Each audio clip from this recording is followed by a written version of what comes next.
rostros para orar. Padre Celestial, te damos gracias por las múltiples bendiciones que has derramado sobre nosotros. Te pedimos, Señor, que al estudiar tu palabra este día, tu Espíritu Santo se acerque a nosotros y nos dé mentes claras y corazones dispuestos a recibir la semilla de la verdad. Te lo pedimos en el precioso nombre de tu Hijo, Cristo Jesús. Amén. Quiero extenderle un saludo muy cordial a todos aquellos que nos acompañan en nuestra reunión de hoy. Estamos muy contentos de tenerles con nosotros. También quiero extenderle un saludo muy cordial a aquellas personas que nos están viendo en las pantallas de televisión en los diferentes países de habla hispana. Estamos muy contentos de que nos estén acompañando en el día de hoy. El título de nuestro tema de hoy es La generación de Enoc. Y quiero comenzar describiendo cómo será el grupo de personas que vivirán en este mundo inmediatamente antes de la segunda venida de Jesús. Quiero que noten que los que vivirán en este planeta tendrán tres características básicas. Quiero leer en primer lugar Apocalipsis el capítulo 12 y el versículo 17. Allí hallamos dos de las tres características. Dice allí en Apocalipsis 12 y el versículo 17 lo siguiente: entonces el dragón se llenó de ira contra la mujer y se fue a hacer guerra contra el resto de la descendencia de ella, los que guardan los mandamientos de Dios y tienen el testimonio de Jesucristo.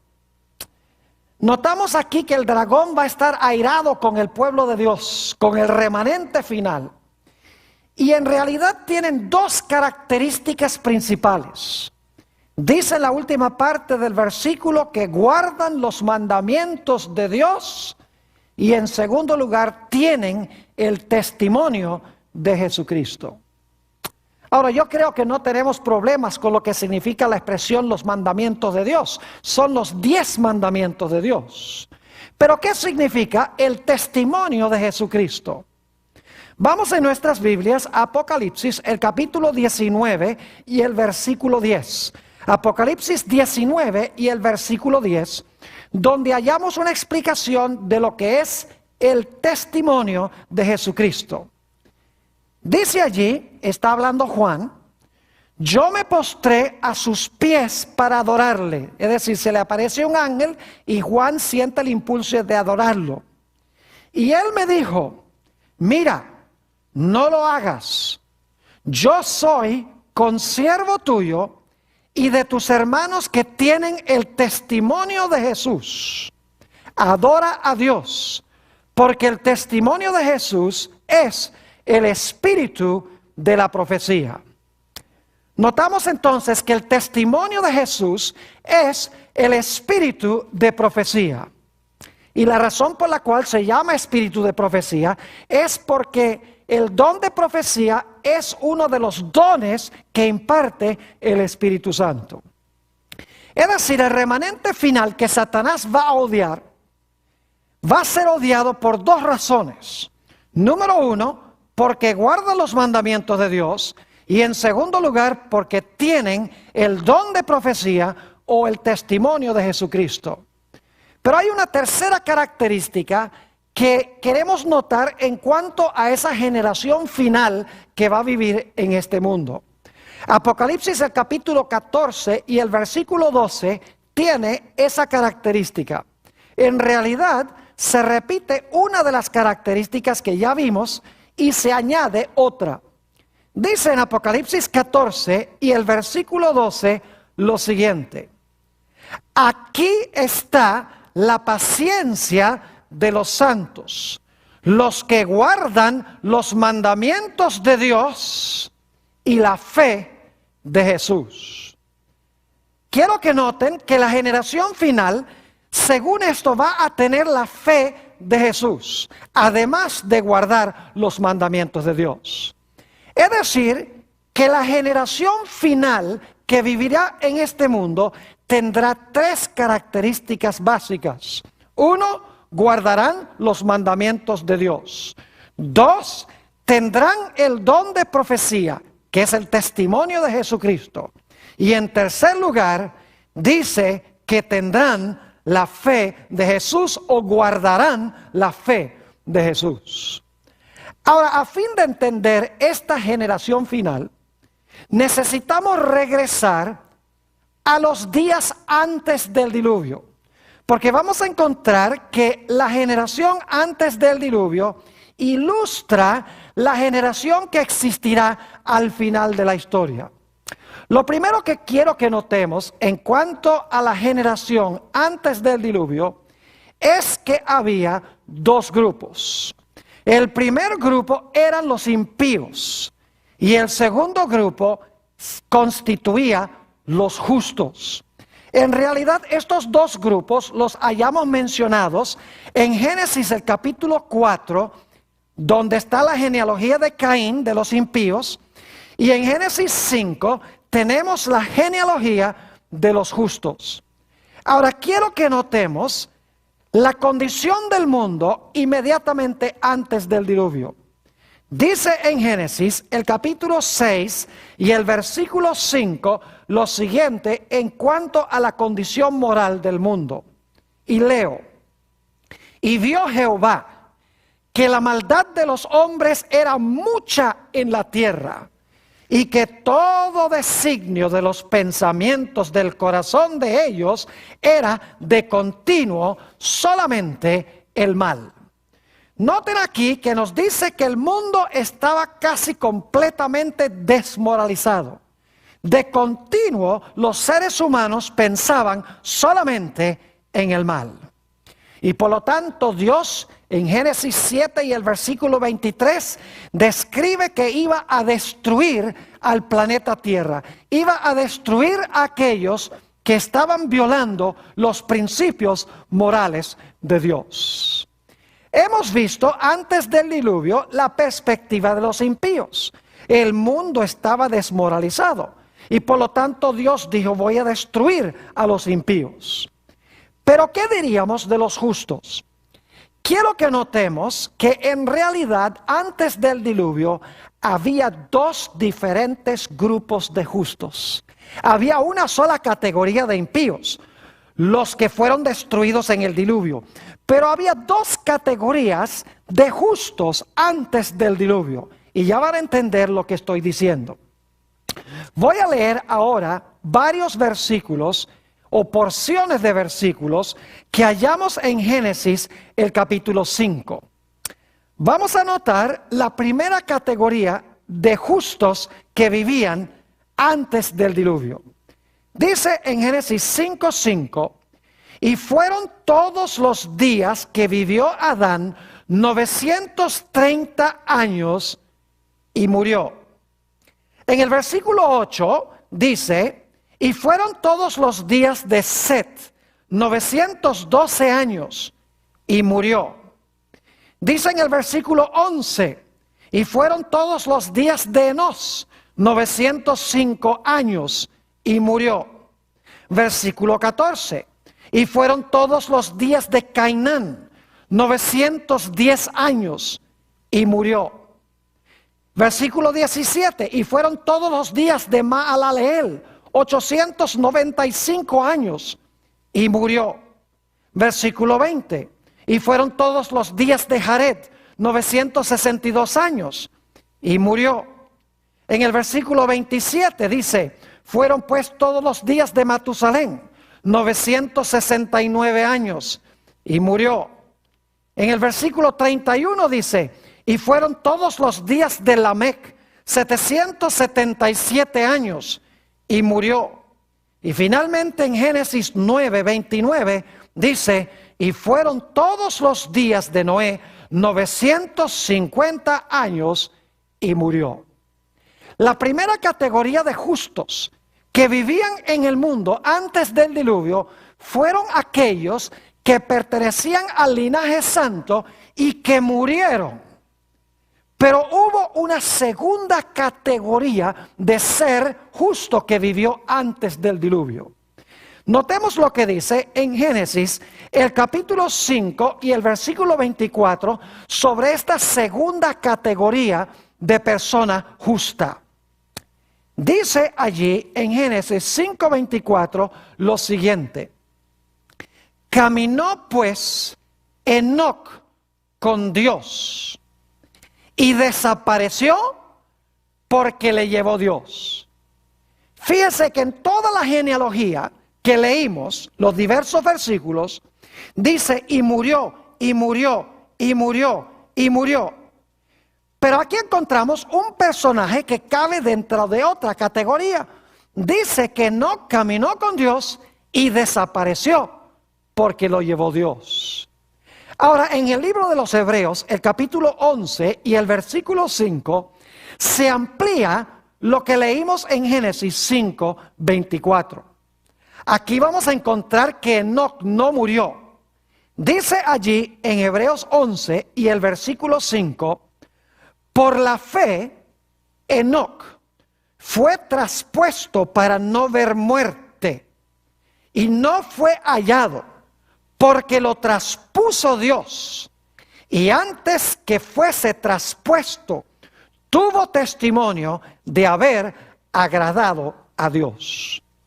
Noten que nos dice que Enoc no sufrió ni siquiera la muerte física. Dios lo traspuso.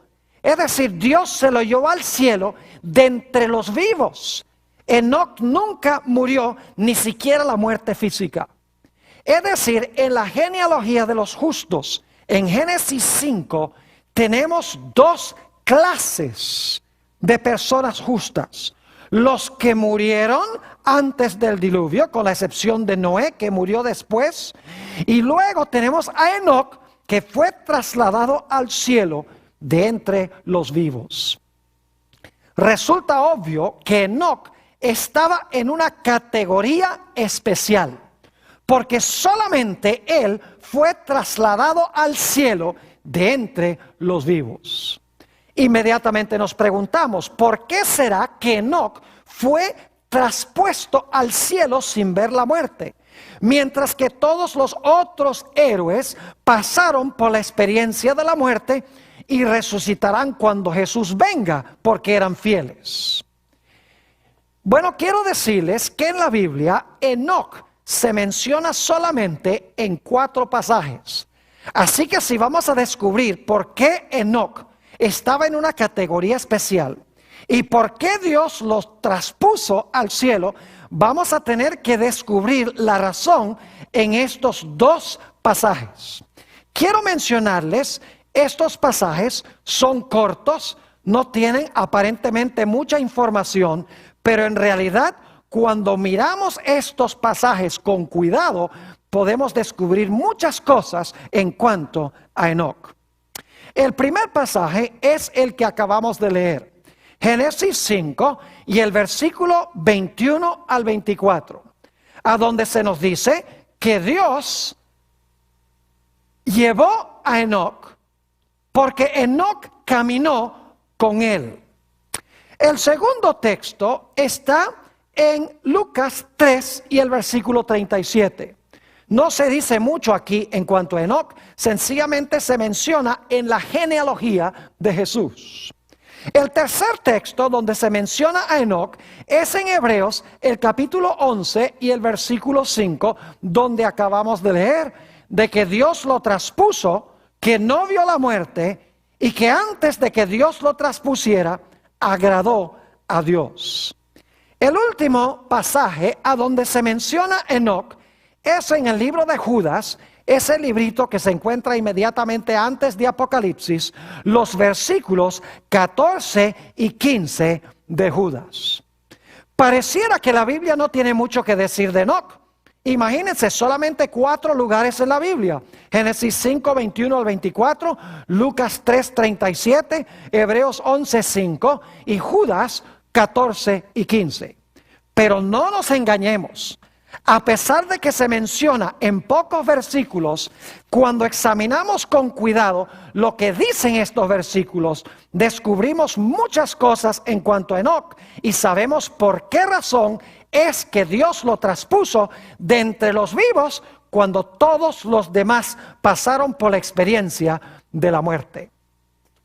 Al examinar estos pasajes, descubrimos 4 cosas claves en cuanto a Enoc.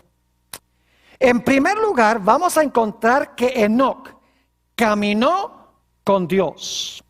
En segundo lugar, vamos a encontrar que dice que Enoc agradó a Dios.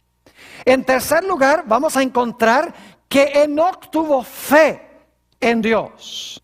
Y en cuarto lugar, vamos a encontrar que Enoc tenía el testimonio de Jesucristo o el don de profecía.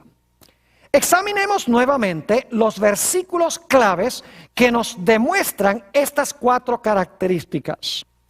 El primer texto es Génesis 5 y el versículo 24, donde nos dice, primera característica, que Enoc caminó con Dios. Dice allí en Génesis 5:24 lo siguiente: caminó pues Enoc con Dios y desapareció porque le llevó Dios. Noten entonces que Enoc caminó con Dios. Segunda característica, Hebreos 11 y el versículo 5. Ya lo leímos, pero ahora quiero recalcar estas 4 características. Dice allí en Hebreos 11:5, por la fe Enoc fue traspuesto para no ver muerte y no fue hallado, porque lo traspuso Dios. Y ahora escuchen, y antes que fuese traspuesto, tuvo testimonio de haber agradado a Dios. Fíjense que la primera característica es que caminó con Dios. La segunda característica es que agradó a Dios. Notemos la tercera característica. Se halla en Hebreos, el capítulo 11 y el versículo 6. Acabamos de leer que Enoc agradó a Dios antes de ser traspuesto. Ahora noten lo que dice Hebreos 11:6. Pero sin fe es imposible agradar a Dios, porque es necesario que el que se acerca a Dios crea que le hay y que es galardonador de los que le buscan. Así que noten que Enoc agradó a Dios y sin fe es imposible agradar a Dios. Es decir, Enoc tenía fe. La cuarta característica, como les mencioné, la hallamos en Judas, el versículo 14 y 15. Saben ustedes que Enoc es el primer personaje en la Biblia que se menciona que haya tenido el don de profecía o el testimonio de Jesucristo. Quiero leer Judas 14 y 15, a donde se habla de Enoc como profeta. Dice allí, de estos también profetizó Enoc, séptimo desde Adán, diciendo, he aquí, vino el Señor con sus santas decenas de millares para hacer juicio contra todos y dejar convictos a todos los impíos de todas sus obras impías que han hecho impíamente y de todas las cosas duras que los pecadores impíos han hablado contra él. Quiero que noten la primera frase del versículo 14. Hablando de los impíos, dice, de estos también profetizó Enoc. Si profetizó, tiene que haber sido profeta. Así que vemos 4 características en cuanto a Enoc. Número 1, caminó con Dios. Número 2, agradó a Dios. Número 3, tuvo fe en Dios.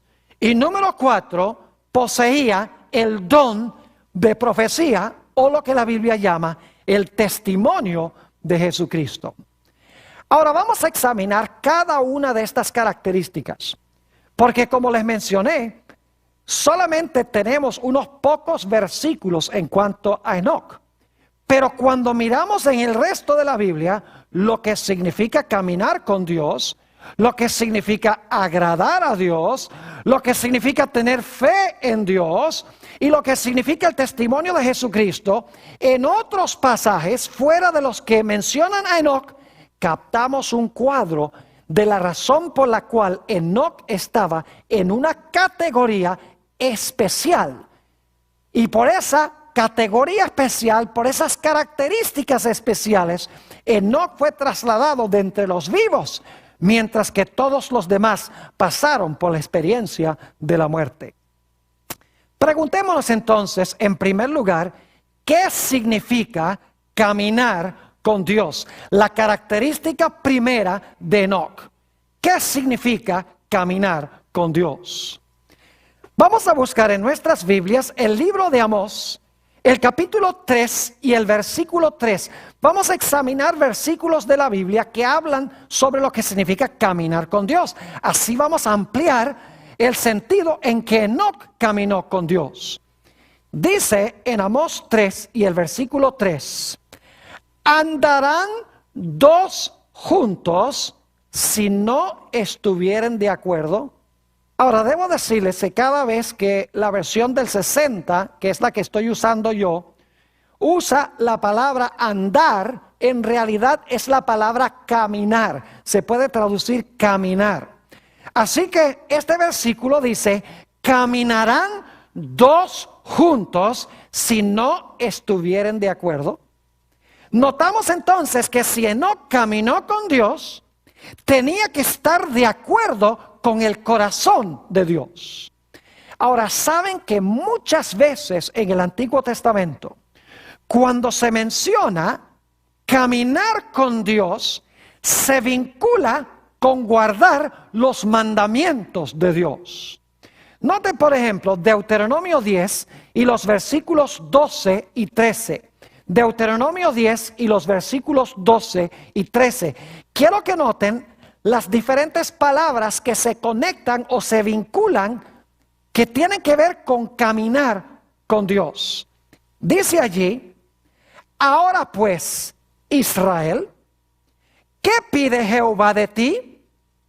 Sino que temas a Jehová tu Dios, que andes en todos sus caminos. Se podría traducir, aunque es redundante, que camines en todos sus caminos, y que lo ames y sirvas a Jehová tu Dios con todo tu corazón y con toda tu alma. Y ahora escuchen: que guardes los mandamientos de Jehová y sus estatutos que yo te prescribo hoy, para que tengas prosperidad.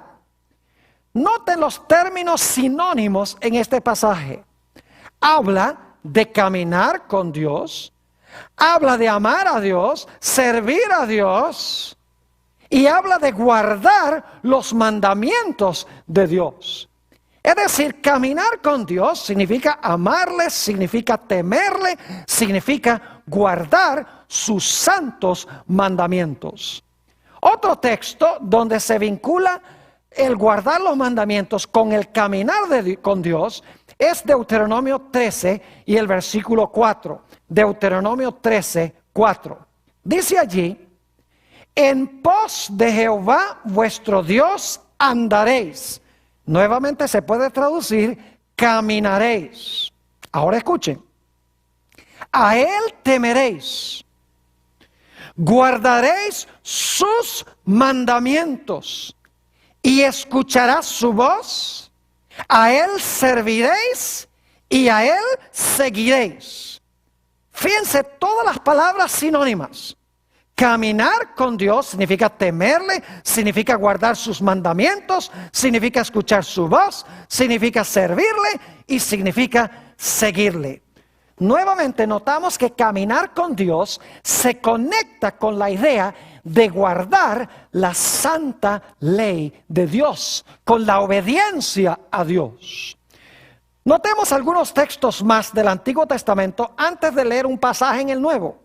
El Salmo 78 y el versículo 10. Salmo 78 y el versículo 10. Está hablando aquí del pueblo de Israel, de la rebelión del pueblo de Israel. Y dice aquí, en cuanto a ellos, no guardaron el pacto de Dios, ni quisieron caminar en su ley o andar en su ley. Fíjense nuevamente la idea de caminar en la ley de Dios, de guardar los mandamientos de Dios. Noten el Salmo 119 y el versículo 1. El primer versículo del Salmo más largo de la Biblia dice lo siguiente: bienaventurados los perfectos de camino, los que andan o caminan en la ley de Jehová. Fíjese que en todos estos versículos se conecta la idea de caminar con Dios con guardar su ley, con servirle, con seguirle, con obedecerle. Ahora examinemos un pasaje muy hermoso del Nuevo Testamento. Primero de Juan, el capítulo 2 y el versículo 3 al 6.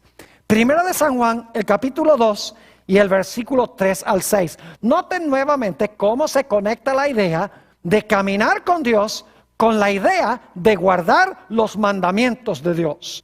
Dice allí: y en esto sabemos que nosotros le conocemos, si guardamos sus mandamientos. El que dice yo le conozco y no guarda sus mandamientos, el tal es mentiroso y la verdad no está en él. Pero el que guarda su palabra, en este verdaderamente el amor de Dios se ha perfeccionado. Por eso sabemos que estamos en él. Y ahora note la última parte, el versículo 6. El que dice que permanece en él debe andar o caminar como él caminó o como él anduvo. Noten nuevamente la idea de guardar los mandamientos y cómo se conecta con la idea de caminar como él caminó. Es decir, la primera característica de Enoc es que caminó con Dios. Pero al examinar otros textos de la Biblia, notamos que caminar con Dios significa obedecerle, significa guardar sus mandamientos, significa temerle, significa seguirle, significa hacer lo que Dios dice. Es decir, Enoc caminó con Dios en el sentido de que él obedeció a Dios. Él guardó los mandamientos de Dios. Ahora notemos la segunda característica de Enoc. Dice, como leímos anteriormente, que Enoc, antes que fuese traspuesto, agradó a Dios.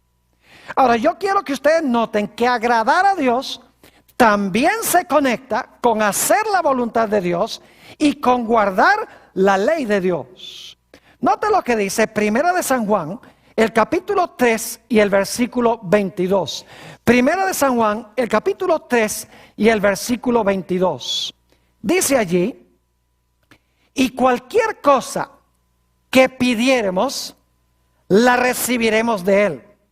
Y ahora escuchen por qué.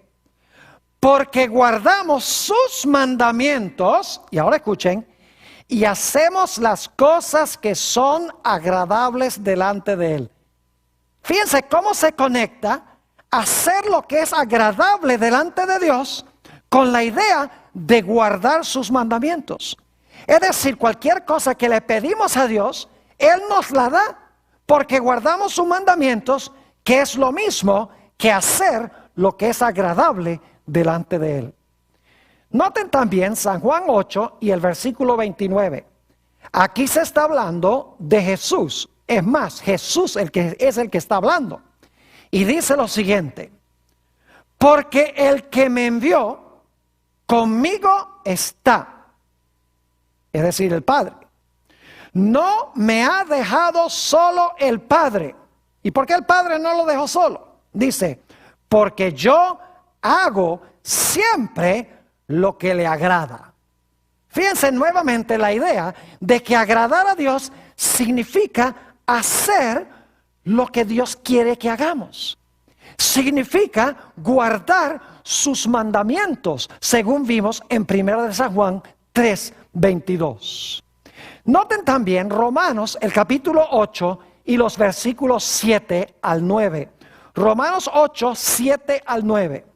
Saben que en la Biblia los que viven conforme a la carne son los que pisotean la ley de Dios, mientras que los que viven conforme al Espíritu son los que obedecen la ley de Dios.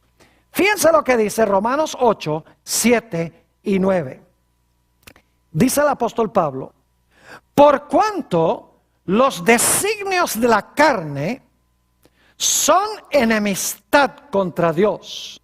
Y ahora escuchen: porque no se sujetan a la ley de Dios, ahí están los mandamientos, no se sujetan a la ley de Dios, ni tampoco pueden.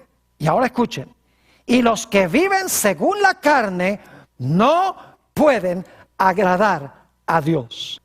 Es decir, los que viven conforme a la carne no se sujetan a la ley de Dios y por lo tanto no pueden agradar a Dios.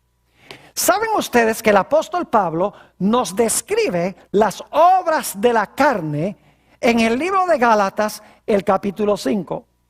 Y mirando con cuidado esta lista, nos damos cuenta que cada uno de los pecados que él menciona es una violación de uno de los 10 mandamientos. Estas son las cosas que menciona: adulterio, fornicación, inmundicia, lascivia, idolatría, hechicerías, enemistades, pleitos, celos, iras, contiendas, disensiones, herejías, envidias, homicidios, borracheras, orgías y cosas semejantes a estas. Si tuviéramos tiempo, analizaríamos cada una de estas palabras y nos daríamos cuenta que las obras de la carne son violaciones de la ley de Dios, porque la carne no se sujeta a la ley de Dios, ni tampoco puede. Quiero leerles una cita que encontramos en Patriarcas y Profetas, página 72. Este es nuestro otro libro texto, además del libro de Génesis, en este seminario. Habla aquí sobre cómo fue el caminar de Enoc con Dios. Dice la autora: el caminar de Enoc con Dios no era en arrobamiento o en visión, sino en el cumplimiento de los deberes de su vida diaria. No se aisló de la gente, convirtiéndose en ermitaño, pues tenía una obra que hacer para Dios en el mundo, en el seno de la familia y en sus relaciones con los hombres, ora como esposo o padre, ora como amigo o ciudadano. Fue firme y constante siervo de Dios. Hemos visto entonces que Enoc caminó con Dios, que se conecta con guardar los mandamientos de Dios. Nos dimos cuenta que también agradó a Dios, que se vincula al igual con guardar la ley de Dios, con obedecer la voluntad de Dios. Pero Enoc tenía una tercera característica.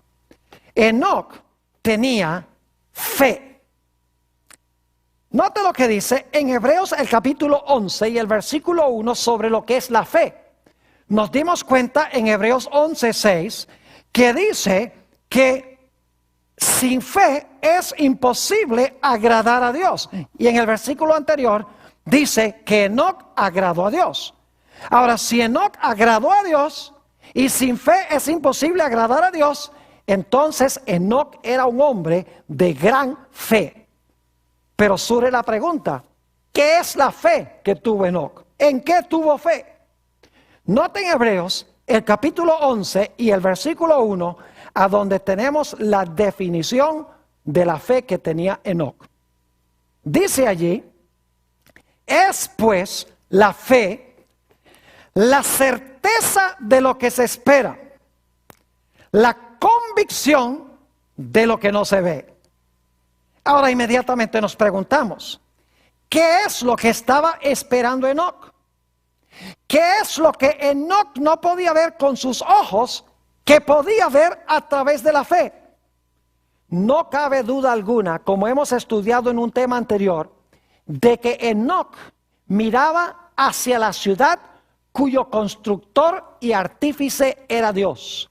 Aunque el cuerpo de Enoc estaba en la tierra, aunque cumplía todos los deberes diarios fielmente, aunque buscaba agradar a Dios a cada instante, aunque guardaba los mandamientos de Dios mientras caminaba en la tierra, en la voluntad de Dios, el cuerpo de Enoc estaba en la tierra, pero su mente estaba en el cielo.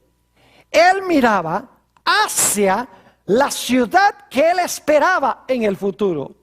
Él tenía la convicción de que ese mundo era real, aunque no lo podía ver con sus ojos físicos. Es decir, tenía fe en el reino venidero. Anhelaba estar con Jesús en esa patria. No podía concebir de caminar más en este mundo espiritualmente con Dios. Quería caminar en la santa ciudad físicamente con Dios. En Patriarcas y Profetas, la página 75, encontramos la declaración de la misma autora sobre la experiencia de Enoc. Dice allí: pero el corazón de Enoc estaba puesto en los tesoros eternos. Fíjense eso, el corazón de Enoc estaba puesto en los tesoros eternos. Había contemplado la ciudad celestial. Había visto al Rey en su gloria en medio de Sión. Su mente, su corazón y su conversación se concentraban en el cielo. Cuanto mayor era la iniquidad prevaleciente, tanto más intensa era su nostalgia del hogar de Dios. Mientras estaba aún en la tierra, vivió por la fe en el reino de luz. Entonces estamos viendo que la generación final que vivirá en este mundo tendrá las mismas características que Enoc. Es decir, será un grupo que caminará con Dios, que significa que guardarán su ley. Será un grupo que agradará a Dios. Es decir, no van a vivir conforme a la carne, sino conforme al Espíritu. No van a contrariar la ley de Dios, sino que van a guardar la santa ley de Dios. Y nos hemos dado cuenta que también van a tener la fe que tenía Enoc. Se van a cansar de este mundo. No pueden concebir de vivir un solo día más aquí sin estar en la patria con Jesús. Pero Enoc poseía una cuarta característica, la que se menciona en Judas 14 y 15.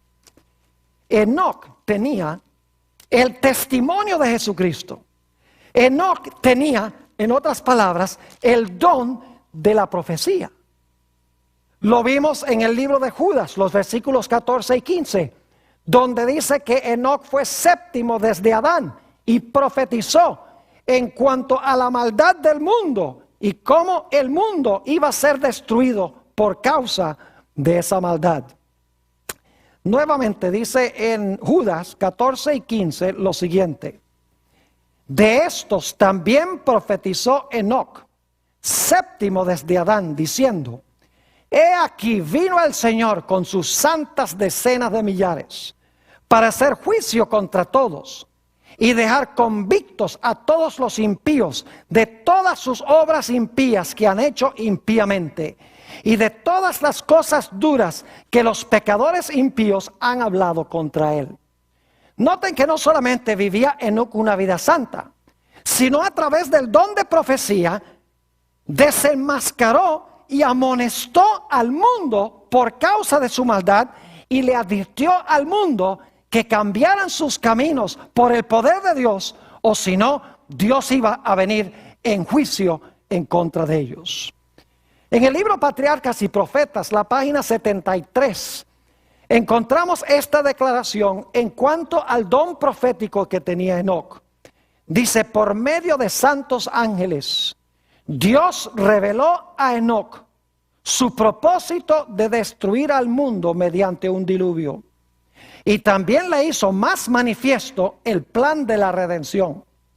mediante el espíritu de profecía, lo llevó a través de las generaciones que vivirían después del diluvio y le mostró los grandes eventos relacionados con la segunda venida de Cristo y el fin del mundo. Es decir, Enoc caminó con Dios. Enoc agradó a Dios. Enoc tenía fe en Dios. Enoc tenía el don de profecía. Su vida santa desenmascaraba el pecado de la civilización de aquella época. Y bajo inspiración del espíritu de profecía, habló en contra del pecado y llamó al mundo a arrepentirse. En la misma página 75 de Patriarcas y Profetas encontramos esta declaración: bienaventurados los de limpio corazón, porque ellos verán a Dios. Durante 300 años, Enoc buscó la pureza del alma para estar en armonía con el cielo. Durante 3 siglos caminó con Dios. Día tras día anheló una unión más íntima. Esa comunión se hizo más y más estrecha hasta que Dios lo llevó consigo. Había llegado al umbral del mundo eterno, a un paso de la tierra de los bienaventurados. Se le abrieron los portales y, continuando su caminar con Dios, tanto tiempo proseguido en la tierra, entró por las puertas de la santa ciudad. Fue el primero de los hombres que llegó allí. Ahora, hemos hablado sobre Enoc. Ahora quiero dedicar los minutos que nos quedan para hablar de la generación final que vivirá en este mundo. ¿Saben ustedes que Enoc es un símbolo o una ilustración de aquellos que vivirán en este mundo en los últimos días? Comenzamos nuestro estudio esta noche leyendo algunos versículos de Apocalipsis 12 y 14. Nos dimos cuenta en Apocalipsis 12, 17 que el dragón se airó contra el remanente de la simiente de la mujer, porque guardaban los mandamientos de Dios y tenían el testimonio de Jesús, que es el don de profecía. 2 de las características que tenía Enoc. Y en el capítulo 14 y el versículo 12 nos dimos cuenta que la generación final que vivirá en este mundo va a tener la fe, no cualquier clase de fe, sino la fe que tenía Jesús. En Mateo 24, 37 al 39, tenemos nosotros una indicación clara de que lo que existió antes del diluvio va a suceder de nuevo al final de la historia. Dice allí, en Mateo 24, 37 al 39, mas como los días de Noé, así será la venida del Hijo del Hombre. Porque como en los días antes del diluvio, estaban comiendo y bebiendo, casándose y dando en casamiento, hasta el día en que Noé entró en el arca. Y no entendieron hasta que vino el diluvio y se los llevó a todos. Así será también la venida del Hijo del Hombre. Noten que aquí se hace un paralelo, nuestro Señor Jesucristo lo hace, entre el mundo antes del diluvio y el mundo que va a existir antes de la segunda venida de Jesús. Al igual que el mundo era inicuo allá, va a ser inicuo al final de la historia. Al igual que Dios salvó a un grupo de la destrucción, salvará al final de la historia también a un grupo de la destrucción. Pero ahora quiero que noten que al final de la historia habrá 2 diferentes clases de justos. Una sola clase de impíos, pero 2 diferentes clases de justos. ¿Ustedes recuerdan las 2 clases de justos que vimos en Génesis el capítulo 5? Estaban los justos que murieron antes del diluvio, y está Enoc, quien fue trasladado al cielo de entre los vivos. ¿Saben ustedes que al final de la historia van a existir los mismos 2 grupos? Note lo que dice Mateo 16 y el versículo 27 y 28. Aquí Jesús le dice algo muy raro a sus discípulos. Dice allí, porque el Hijo del Hombre vendrá en la gloria de su Padre con sus ángeles, y entonces pagará a cada uno conforme a sus obras. Es decir, Jesús dice, yo voy a venir en gloria con todos mis ángeles, o con todos sus ángeles. Y luego dice Jesús a sus discípulos, de cierto os digo que hay algunos de los que están aquí que no gustarán la muerte hasta que hayan visto al Hijo del Hombre viniendo en su reino. Una declaración extraña, porque todos los discípulos que estaban allí murieron antes de que Jesús viniera, porque Jesús no ha venido todavía. ¿Qué quiso entonces decir Jesús cuando declaró que había algunos allí entre los discípulos que no iban a morir hasta que lo vieran a Él viniendo en el reino de su gloria con sus ángeles? La respuesta la encontramos en el capítulo 17, el siguiente capítulo. Encontramos que Jesús subió a la cima de la montaña con 3 de sus discípulos, con Pedro, Andrés y Juan. Esos son los algunos que iban a venir a Jesús viniendo en su reino glorioso, pero no iban a ver a Jesús viniendo en el reino glorioso en la segunda venida, sino que iban a presenciar cómo iba a ser, y Dios lo iba a mostrar en el monte de la transfiguración. Dice en Mateo 17 y el versículo 1 lo siguiente: 6 días después, Jesús tomó a Pedro, a Jacobo y a Juan su hermano, y los llevó aparte a un monte alto, y se transfiguró delante de ellos, y resplandeció su rostro como el sol, y sus vestidos se hicieron blancos como la luz. Y he aquí, les aparecieron Moisés y Elías hablando con él. En realidad, lo que quiso decir Jesús es que había algunos de sus discípulos, que resultaron ser Pedro, Andrés y Juan, que iban a venir a Jesús en la manera en que vendría cuando regrese por segunda vez. Es decir, en el monte de la transfiguración, Jesús fue cambiado a la forma en que se verá cuando venga en su venida en poder y gloria, y Pedro, Andrés y Juan lo presenciaron. Ahora es importante notar que nos dice el texto que hablaron con Jesús Moisés y Elías. Muy significativo. 3 personas claves en el monte de la transfiguración: Jesús, Moisés y Elías. ¿Por qué razón es que se aparecieron estos personajes? Bueno, les voy a resumir porque no tenemos tiempo de estudiarlo todo. Pero saben ustedes que cuando Moisés murió, según nos dice en Deuteronomio 34, 5 y 6, hubo 2 cosas muy raras en cuanto a él. En primer lugar, dice la Biblia que Dios lo enterró. Es la única persona en la Biblia que Dios haya enterrado. Y en segundo lugar dice que nadie sabía a dónde estaba su sepulcro hasta ese día. Eso es raro también porque los judíos marcaban las tumbas de sus héroes.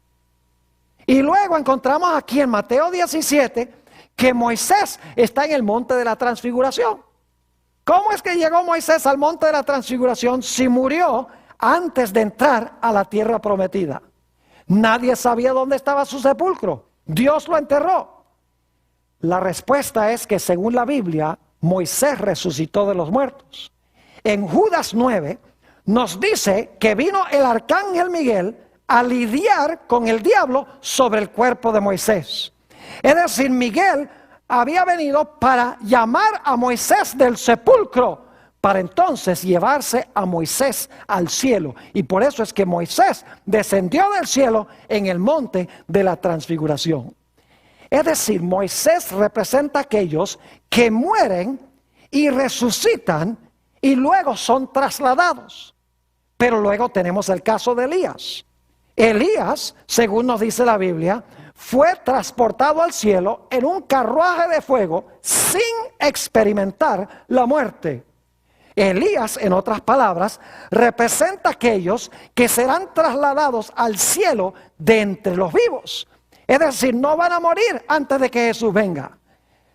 Y claro, el que va a resucitar a los que murieron en Cristo y el que va a transformar a los que están vivos cuando Jesús venga es Jesús mismo. Leámoslo en los escritos del apóstol Pablo, primera de Tesalonicenses, el capítulo 4 y el versículo 16 al 18. Dice allí el apóstol Pablo, hablando de la segunda venida de Jesús: porque el Señor mismo, con voz de mando, con voz de arcángel, con trompeta de Dios, descenderá del cielo, y los muertos en Cristo resucitarán primero. Esos son los representados por Moisés, quien murió y resucitó. Luego sigue diciendo, luego nosotros, los que vivimos, esos son representados por Enoc, los que hayamos quedado, seremos arrebatados juntamente con ellos en las nubes para recibir al Señor en el aire, y así estaremos siempre con el Señor.